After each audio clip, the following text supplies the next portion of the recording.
Bonjour à tous les jeunes de cœur, et un salut particulier à tous les Haïtiens. C'est un plaisir de vous avoir à bord.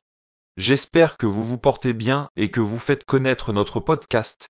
Comme toujours, nous croyons qu'il faut s'amuser tout en prenant soin de nous-mêmes, des autres et de notre planète. Dans l'épisode d'aujourd'hui, Gigi et Dr Gilbert discuteront de sujets passionnants et stimulants que vous ne voudrez pas manquer. Ils exploreront différents points de vue sur Haïti et son peuple, et vous entendrez leurs perspectives uniques. La discussion promet d'être intéressante, car cette fois Gigi et le docteur Gilbert ne sont pas du même avis. Le docteur Gilbert pense que les Haïtiens récoltent ce qu'ils ont semé, tandis que Gigi n'est pas tout à fait d'accord. Alors, attachez votre ceinture. Nous avons hâte de voir ce que ces deux-là nous réservent. Alors, rejoignez-nous pour ce voyage, et travaillons à rendre notre planète meilleure, ensemble, faisons la différence. Tous à bord.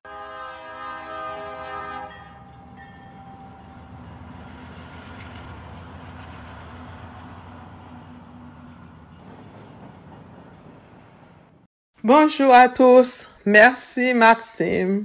J'espère que vous avez tous passé une belle fête de Pâques. Avec la grâce de Dieu, notre Sauveur, nous avons l'espoir qu'Haïti se relèvera et résonnera à nouveau. Et dites donc, vous avez aimé la chanson de Gilbert Dabadi, Roulez Wash là? Cette chanson a donné le ton, n'est-ce pas? Car il est indéniable que Haïti se trouve à un carrefour crucial. Nous devons donc faire rouler la roche pour avancer. Mes amis, prenons en main cette roche avec notre espoir et notre détermination. Je suis convaincu que vous y parviendrons. Alors, courage à vous. Passons maintenant à l'épisode du jour, intitulé « Les Haïtiens récoltent ce qu'ils ont semé ». Dr. J joue le rôle de l'avocat du diable. Je lui donne la parole. Merci Gigi. Bonjour à tous. Comme l'a dit Gigi, je vais me faire l'avocat du diable, mais en me basant sur des faits réels.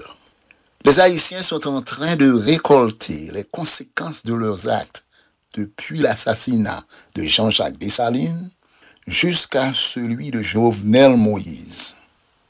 La violence politique, la lutte des classes, la corruption, l'égoïsme, le chien manger chien, l'absence du sens de la collectivité, le tribalisme, le reste avec les colonialistes et les néocolonialistes, la naïveté, le manque de dignité et le désir caché d'être blanc, comme en témoignent les commandeurs pendant la période esclavagiste. Tout ça ont façonné notre peuple et nous ont menés à notre situation actuelle. Je ne prétends pas être un expert en psychologie, mais en réfléchissant sur notre histoire depuis l'indépendance jusqu'à nos jours, je ne peux m'empêcher de remarquer ces traits de l'haïtianisme qui ont contribué à notre état en tant que peuple. Nous récoltons ce que nous avons semé au fil des ans. Je pourrais donner de nombreux exemples pour étayer mes propos, mais je me limiterai à quelques-uns. Les voici. En tant qu'interne en chirurgie, fraîchement arrivé à New York, j'ai été témoin d'une situation où un chef de service qui était blanc a dû s'excuser de ne pas connaître la cause d'une pathologie complexe chez un patient. Ma première réaction a été de penser qu'il était incompétent. Mais j'ai rapidement réalisé que cette attitude était liée à notre tendance à penser que nous savons tout, ou bien nous sommes censés tout savoir en tant que Haïtiens. L'égoïsme est également présent chez nous partout ailleurs. Par exemple, dans le domaine médical, où certains médecins haïtiens à succès n'ont pas pris la peine de me réconforter, de m'encourager en tant qu'un jeune interne haïtien fraîchement arrivé. À peine s'ils ont pris le temps de connaître mon nom. Autre exemple, un camarade m'a raconté le fait suivant. Un groupe de professionnels haïtiens remerciait publiquement un groupe de personnes du fait qu'ils avaient reçu de ce groupe une assistance caritative pour une entité sociale haïtienne. Dans le cadre de ce programme, des dons en provenance d'une organisation haïtienne de la diaspora arrivaient presque régulièrement à cette entité.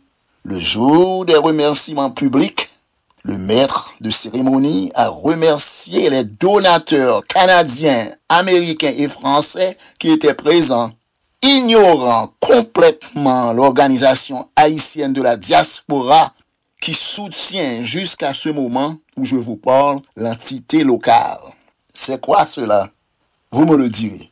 La tendance retrouvée chez certains à plaire aux Blancs, c'est ce que je pense. Ce qui aurait poussé en partie le président Boyer à payer cette énorme dette de l'indemnité aux Français, nous dit la petite histoire. Indemnité payée en temps, alors indemnité payée en fait par la classe paysanne noire d'Haïti.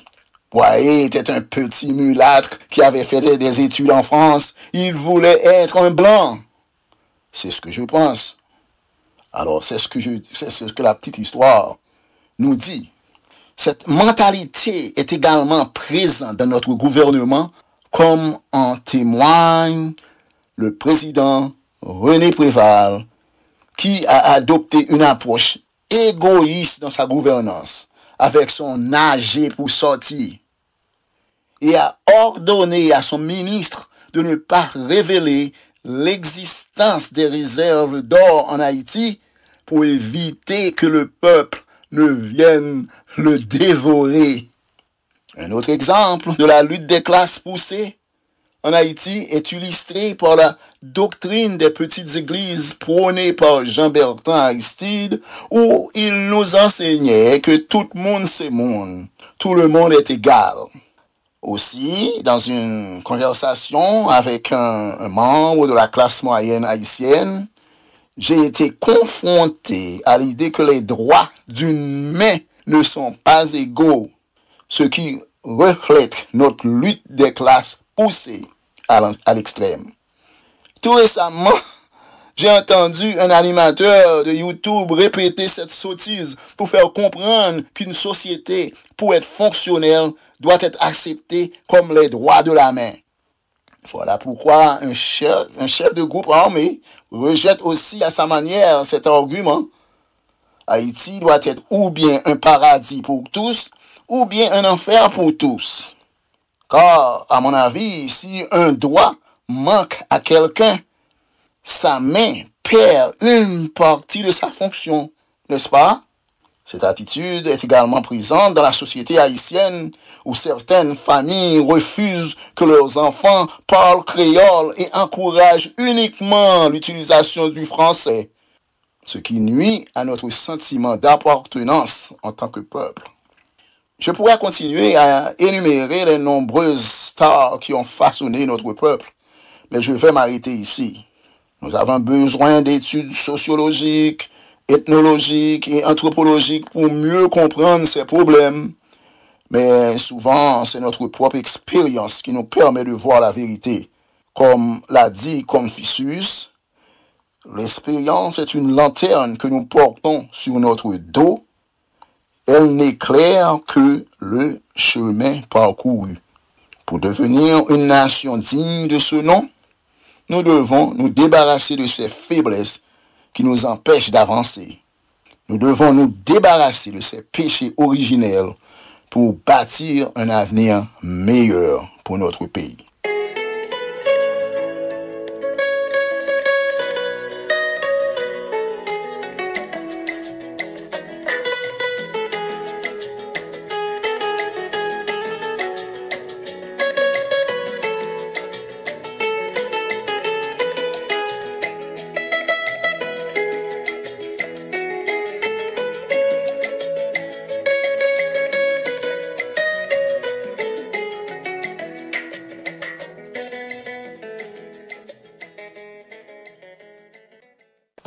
Voilà, Dr. G vient d'exposer certaines tares de la société haïtienne. Il a parlé des défis et des problèmes auxquels le peuple haïtien est confronté, tels que la violence politique, la corruption, l'égoïsme, la lutte des classes, le reste avec les colonialistes et néocolonialistes, la naïveté et le désir caché d'être blanc. C'est malheureux, mais ces caractéristiques ont façonné l'histoire et la société d'Haïti. Il a souligné l'importance de prendre conscience de ces problèmes si notre nation doit aller de l'avant. Et vous savez quoi? Il a tout à fait raison. Nous devons prendre conscience et agir pour faire mieux. Il est vrai qu'il y a aussi des circonstances atténuantes qui ont affecté l'économie et la société d'Haïti, telles que le montant excessif d'argent qu'Haïti a été forcé de payer pour son indépendance de la France. Les autres défis comme la corruption, la violence, l'égoïsme, etc. ne sont pas propres à Haïti. On les trouve également dans d'autres pays. Ne nous concentrons pas sur la propagation de la négativité et de la haine. Au lieu de cela, tournons notre attention vers le positif et rappelons-nous que pour avoir une bonne récolte, nous devons semer à bon escient. Cela s'applique à tous les pays, pas seulement à Haïti. Donc, sans plus tarder, examinons de plus près certains des exemples donnés par Dr. G. Dans son analyse, il souligne un chapitre sombre de l'histoire d'Haïti, marqué par l'accord de 1825 où le président Jean-Pierre Boyer a consenti à payer une indemnité à la France. Cette décision, prise sous la contrainte d'une menace militaire, a eu des répercussions durables sur l'économie haïtienne. En effet, cette dette colossale a contribué à instaurer un cycle de pauvreté et de sous-développement entravant le développement du pays. Les implications actuelles de cette dette de 1825 pour Haïti sont profondes et multiformes. Cette dette imposée par la France suite de l'indépendance haïtienne a contraint le pays à rembourser une somme colossale qui a entravé son développement économique pendant des siècles. Haïti a dû contracter des emprunts auprès de banquiers français pour payer cette indemnité, ce qui a résulté à une double dette, l'indemnisation des colons et le remboursement des prêts. Cette situation a non seulement appauvri Haïti, mais a aussi perpétué un cycle de dépendance financière et de sous-développement. Les conséquences de cette dette se ressentent encore aujourd'hui avec des répercussions sur la stabilité politique, les infrastructures, l'éducation et la santé publique du pays. La dette a également contribué à amplifier les inégalités sociales et à limiter les opportunités pour les Haïtiens. La question de la restitution de cette dette par la France est désormais posée comme un acte de justice historique et une étape nécessaire pour permettre à Haïti de s'engager sur la voie du développement durable et de l'autonomie économique. Or, il est essentiel de mettre notre attention sur la question de la restitution de cette dette. Non pas si le président Boyer a accepté de verser des compensations à la France pour plaire aux Blancs ou par crainte de déclencher un conflit avec ce pays. Quelle que soit la réponse, il est primordial que la France répare cette injustice et agisse en accord avec la loi. Cette dette doit être remboursée avec intérêt. Dans un prochain épisode, nous approfondirons les raisons pour lesquelles il est crucial de la France de rembourser Haïti. Il est grand temps de prendre des mesures concrètes pour réparer les dommages causés par cette dette et permettre à Haïti de se développer et de prospérer.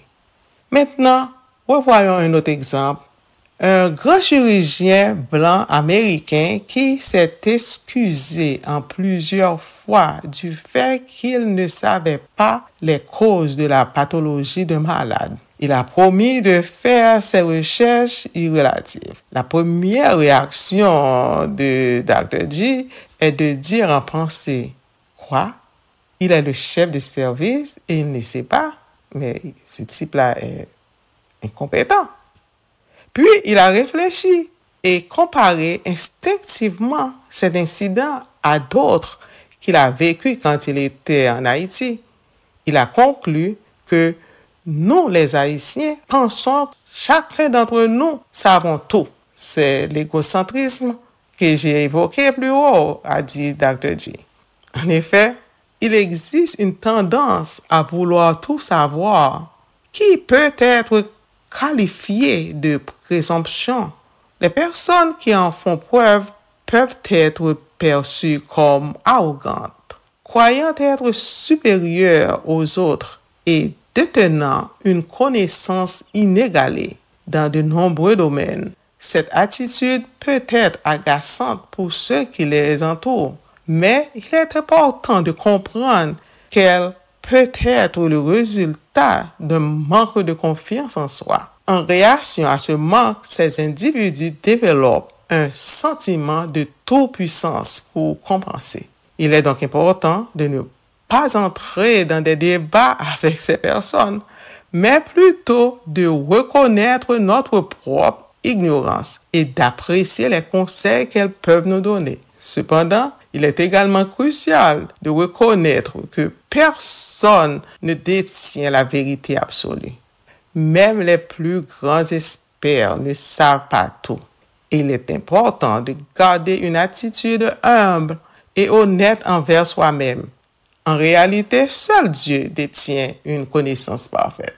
Ainsi, plutôt que de se considérer comme des grands connaisseurs, il est préférable d'être humble et de reconnaître que nous avons tous encore beaucoup à apprendre. Cette qualité n'est pas propre aux Haïtiens, elle est universelle. Alors, soyons honnêtes avec nous-mêmes et n'hésitons pas à dire « je ne sais pas » lorsque nous sommes confrontés à nos limites de connaissance. Ça nous permettra de grandir et d'avancer ensemble en tant que société.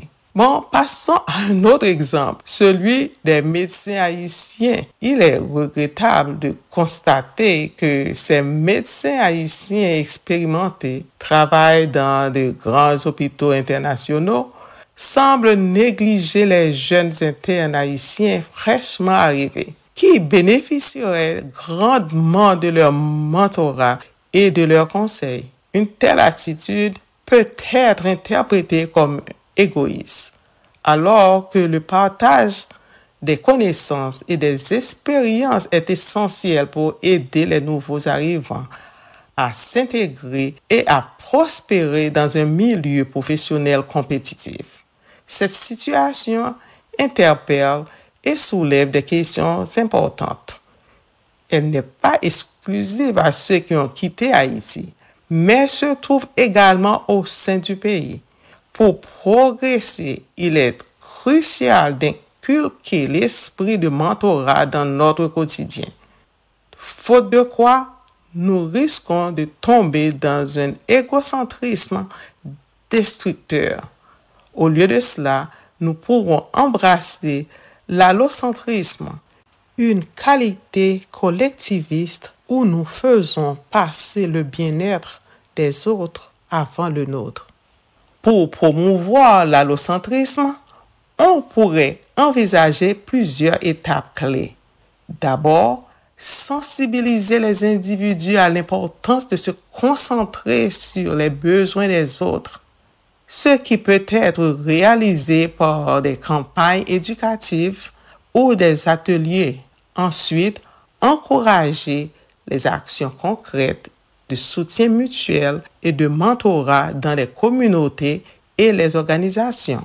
Il est également essentiel de reconnaître et de valoriser les comportements allocentriques dans la société pour renforcer cette disposition psychologique.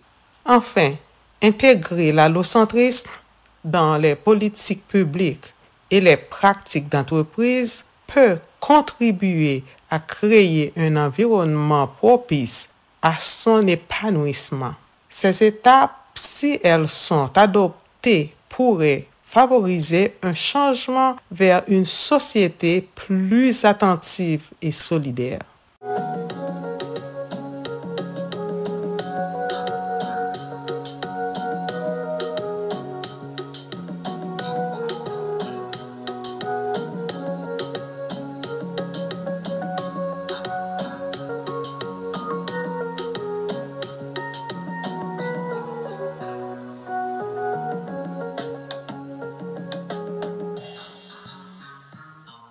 Je vais conclure pour aujourd'hui, mais soyez assurés que notre conversation n'est pas terminée et qu'elle reprendra avec encore plus de profondeur la prochaine fois, avec d'autres exemples passionnants du Dr. J dans notre prochain épisode.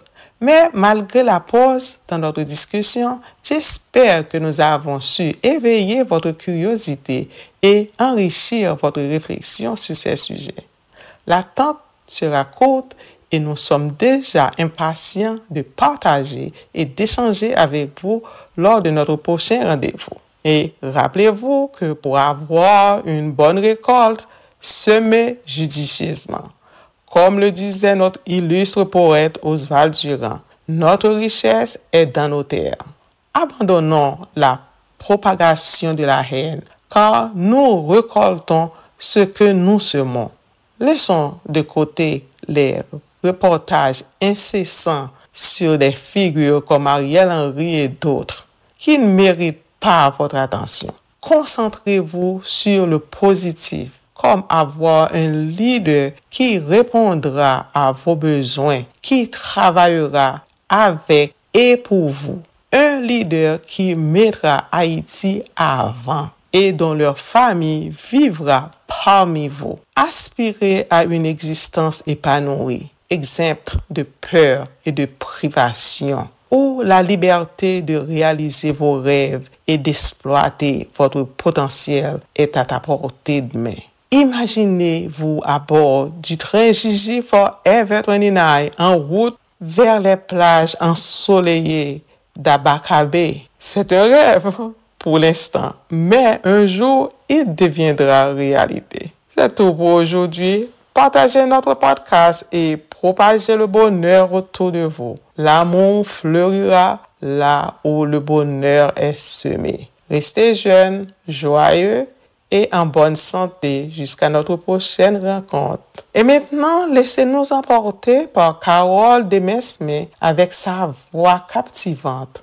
Nous transporte à travers l'histoire et la culture haïtienne dans sa chanson Bateau négrier. C'est un hommage vibrant à la résilience et à la fierté du peuple haïtien, une de l'héritage et de l'esprit patriotique qui résonne à travers les générations. Sa musique riche en émotions et en histoire est une invitation à découvrir et à chérir les racines profondes de la culture haïtienne. En parlant de racines profondes, Gigi, je me rappelle les paroles de Toussaint Louverture, dont aujourd'hui, 7 avril, l'amène l'anniversaire de sa mort dans une sordide prison française. En me renversant, on a abattu à Saint-Domingue que le tronc de l'arbre de la liberté des Noirs. Il repoussera par les racines parce qu'elles sont aussi profondes que nombreuses. Des paroles que Toussaint Louverture avait prononcées au moment de son embarquement pour l'exil. Bonne écoute. En effet, la chanson de Carole Demesme est une expérience qui promet d'être aussi éducative qu'enrichissante.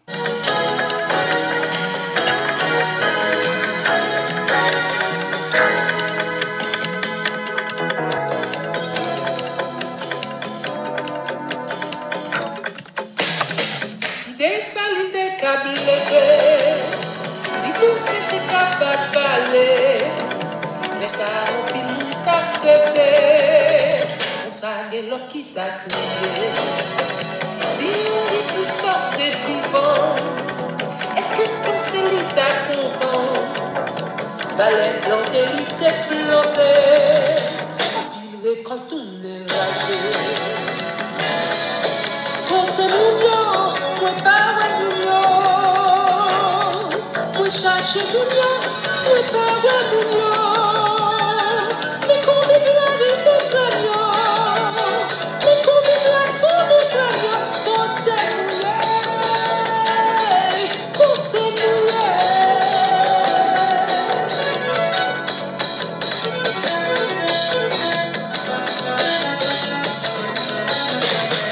Dans des rivières débordées, si l'on l'a si bon y monter, ses voisins ça tout a parlé, demandez pour nous blaguer, et les mecs pour nous gâter, c'est pas mon secret qui manquait, des rivières, des soleils, et c'est nous qui pour décider. Côté mounion, moi pas ouais mounion. Moi cherche mounion, moi pas ouais mounion. Mais combien de la vie de flamion, mais combien de la soupe de seigneur. Côté mouillé, côté mouillé.